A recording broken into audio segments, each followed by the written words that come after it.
매일 아침 눈을 뜨면 가장 먼저 보게 되는 얼굴. 수십 년의 세월을 함께하며 희로애락을 나눈 동반자. 그런데 문득 그 사람이 낯설게 느껴진 적은 없으신가요? 어쩌면 내가 알던 그 사람이 맞나? 싶을 정도로 멀어진 기분을 느낀 적은요?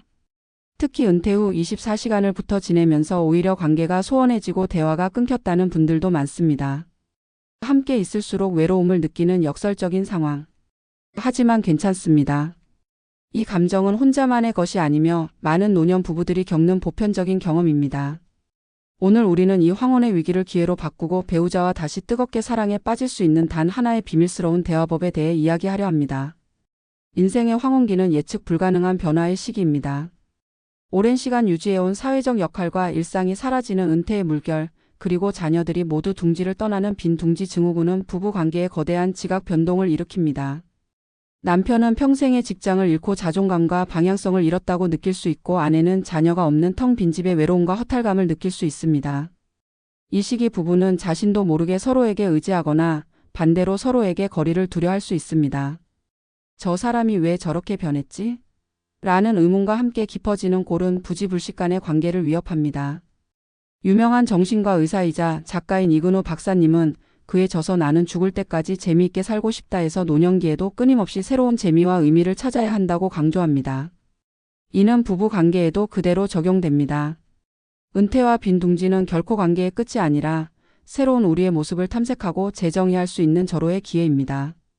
함께 새로운 목표를 설정하고 서로의 새로운 역할과 공간을 존중하며 상대를 단순한 배우자가 아닌 새로운 나를 함께 찾아갈 동반자로 인식해야 합니다. 서울에 사시는 60대 후반의 이 선생님 부부의 이야기입니다. 남편분이 은퇴 후 온종일 집에서 TV만 보며 무기력해지자 아내분은 처음엔 답답해 하셨다고 합니다. 하지만 고민 끝에 아내분은 남편에게 당신은 항상 손재주가 좋았으니 우리 둘이 함께 할 수 있는 작은 작업실을 만들어 보면 어떻겠냐고 제안하셨습니다. 처음엔 망설이던 남편분도 작은 목공예를 시작했고, 아내분은 옆에서 재료를 준비하거나 아이디어를 보태며 함께 즐기셨습니다. 이제 그 부부의 거실 한 구석은 작지만 소중한 부부의 공방이 되었고, 둘은 함께 만든 작품을 보며 우리가 이걸 해냈구나 하는 뿌듯함과 함께 잊었던 활력을 되찾았다고 합니다. 오랜 결혼 생활은 서로에게 너무 익숙해져 말하지 않아도 알겠지라는 착각에 빠지게 합니다. 하지만 노년기야말로 서로의 마음을 깊이 들여다보고 진정한 대화를 통해 관계의 뿌리를 더욱 튼튼하게 다져야 할 때입니다. 유명한 부부치료의 권위자인 존 가트맨 박사는 부부관계 회복을 위한 7가지 원칙에서 행복한 부부관계를 유지하기 위해선 긍정적인 상호작용이 부정적인 상호작용보다 최소 5배는 많아야 한다고 강조했습니다. 즉, 비난 1번에 칭찬 5번은 해야 한다는 뜻입니다. 노년 부부에게도 이 5대1의 황금 비율은 여전히 유효합니다. 오히려 오랜 세월 쌓인 묵은 감정들이 튀어나올 수 있기에 더 의식적으로 긍정적인 대화와 태도를 유지해야 합니다.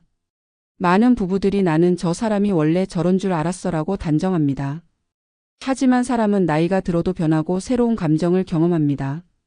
배우자의 말에 귀 기울이고 그 이면에 있는 감정을 헤아리는 적극적 경청이 그래서 중요합니다. 배우자가 힘들다고 할 때 뭐가 힘들다는 거야? 나도 힘들어라고 반응하기보다 그랬구나, 힘들었겠네라고 짧게라도 공감의 말을 건네는 것이 중요합니다. 이 작은 차이가 관계를 얼어붙게도 녹아내리게도 만듭니다. 심리학자 스티븐 코비는 그의 성공하는 사람들의 7가지 습관에서 먼저 이해하고 그 다음에 이해시켜라고 말했습니다. 이는 배우자와의 대화에서도 핵심적인 원칙입니다. 내 이야기를 하기 전에 배우자가 무슨 말을 하고 싶은지, 어떤 감정을 느끼는지 진심으로 이해하려 노력해야 합니다. 평생을 함께한 사이라도 우리는 여전히 서로를 알아가는 과정에 있습니다. 오랜 시간 무뚝뚝하셨던 70대 초반의 박 할아버지께서는 얼마 전부터 아내분께 매일 아침 오늘도 좋은 하루 보내 여보라는 짧은 문자를 보내기 시작하셨다고 합니다. 처음엔 쑥스러워하셨지만 아내분이 너무 좋아하시는 모습을 보고 계속하신다고 해요. 박 할아버지는 젊었을 때는 표현이 서툴러 늘 미안했는데 이제라도 조금이나마 아내에게 내 마음을 전할 수 있어 행복하다고 말씀하셨습니다. 이처럼 작은 표현의 시작이 굳게 닫혔던 마음의 문을 열 수 있습니다. 사랑은 함께 새로운 것을 경험할 때 더욱 깊어집니다. 노년이야말로 바쁜 일상에서 벗어나 배우자와 함께 새로운 도전을 시작하고 공통의 즐거움을 찾아 나설 수 있는 최고의 시기입니다. 예전에는 자녀를 위해 희생하고 가정을 위해 헌신하며 나 자신이나 우리 부부만의 시간을 갖기 어려웠습니다. 하지만 이제는 다릅니다. 배우자와 함께 배우고 함께 여행하며 함께 웃을 수 있는 시간과 여유가 생겼습니다. 이것이야말로 황혼의 가장 큰 선물입니다. 철학자 프리드리 니체는 삶의 의미를 찾는 자는 무엇이든 견딜 수 있다고 했습니다. 노년 부부에게는 함께 찾는 삶의 의미가 중요합니다.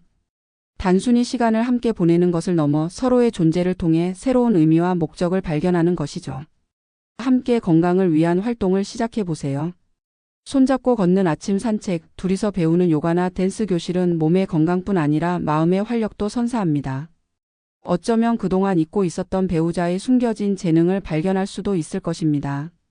함께 봉사활동을 하며 삶의 가치를 되새겨보거나 둘만의 버킷리스트를 작성하고 하나씩 이뤄가는 것도 좋습니다. 예를 들어 결혼 50주년 기념 세계 일주와 같은 거창한 꿈이 아니더라도 매주 새로운 동네 맛집 탐방, 둘이서 만드는 가족 앨범, 주말마다 함께 영화 보기 등 소소하지만 확실한 행복을 주는 활동들이 많습니다. 중요한 것은 무엇을 할까보다 누구와 할까요입니다. 당신의 옆에 있는 배우자와 함께라면 평범한 일상도 특별한 모험이 될 수 있습니다. 서로의 눈을 바라보며 당신과 함께라서 참 좋다고 진심으로 말할 수 있는 순간들을 더 많이 만들어 가세요. 그것이 바로 황혼을 두 번째 신혼으로 만드는 마법입니다. 사랑은 젊은 날의 불꽃 같던 열정만을 의미하지 않습니다. 오랜 시간의 인내와 이해, 그리고 끊임없는 노력으로 다져지는 깊은 신뢰와 안정감. 이것이 바로 노년 부부의 사랑입니다. 오늘 우리가 나눈 이야기처럼 삶의 변화를 두려워하지 않고 관계를 재정립하며 진심 어린 소통으로 마음을 잇고 함께 새로운 즐거움을 찾아 나선다면 당신의 황혼은 그 어떤 시기보다 아름답고 풍요로운 사랑으로 가득 찰 것입니다. 프랑스의 작가 알베르 카뮈는 진정한 관대함은 모든 것을 포기한 사람의 미래에 있다고 말했습니다. 배우자와의 관계에서도 마찬가지입니다. 과거의 기대와 서운함을 조금 내려놓고 지금 여기에 배우자를 있는 그대로 사랑할 때 당신의 황혼은 예측할 수 없는 무한한 행복으로 채워질 것입니다. 오늘 사랑하는 배우자의 손을 다시 한번 따뜻하게 잡고 그 눈을 바라보며 마음을 담은 한마디를 건네보는 것은 어떨까요? 그 작은 시작이 당신의 황혼을 완전히 바꿔놓을 수 있습니다. 이 영상이 당신의 소중한 황혼의 따뜻한 빛이 되기를 바랍니다. 오늘 내용이 좋으셨다면 꼭 좋아요 한번 눌러주세요. 감사합니다.